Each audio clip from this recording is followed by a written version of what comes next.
Jeff, a resident of Dayton, Ohio, was driving with his 3-year-old son Miles in the back seat when they passed by a modest cemetery decorated with only flowers and small plaques.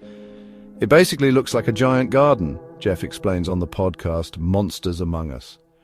According to Jeff, as they drove by, his toddler, who'd been happily singing, abruptly stopped, pointed to the cemetery and exclaimed, "Look at all those people!" As Jeff tells it, chills ran down his spine as he asked his son what the people were doing. "They're all standing there, looking down at the grass," Miles said. Completely unsettled by the conversation, Jeff sped up and drove home. Later that same day, he says his young son was watching TV when he turned to Jeff and said, "You know, they weren't alive."